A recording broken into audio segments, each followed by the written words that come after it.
முதலாவது இந்த மணவிழா இது நம்முடைய கொள்கை குடும்ப மணவிழா. அதைத்தான் அழகாக வரலாற்றை பின்னோக்கி நம்முடைய மாண்புமிகு வெற்றி வீரர் அமைச்சர் அவர்கள் உதயநிதி அவர்கள் சொன்னார்கள். இன்னைக்கு ஒரு பெரிய வெற்றியை பெற்றுவிட்டு தான் இங்க வந்திருக்கிறார் அவர் தலைவர். அதுதான் மிக முக்கியம். அவர் ஏற்பாடு செய்த ஒரு பெரிய பந்தயம் அந்த இடத்திலேயே நடப்பதா அல்லது வேறு இடத்துக்கு போவதான்னு அதற்கு முன்னாலே நம்முடைய ஒப்பற்ற முதல்வர் திராவிட மாடலுடைய முதல்வர் அவர்கள் ஒரு பெரிய போராட்டம் நடத்தி தான் இடஒதுக்கீட்டுல கலைஞருக்கு இடம் வாங்கி கொடுத்தார். அதுதான் மிக முக்கியம். இவருக்கும் வந்த உடனே முதல்ல இடஒதுக்கீட்டிலேயே நீதிமன்றத்தில் பிரச்சனை.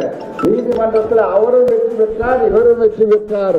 மக்கள் மன்றத்தில் என்றைக்கும் வெற்றி பெறுகிறார்கள் என்று சொல்லக்கூடிய வகையில இது ஒரு அற்புதமான ஒரு நல்ல வெற்றி திருவிழாவாக இந்த மணவிழா நடந்து கொண்டிருக்கிறது.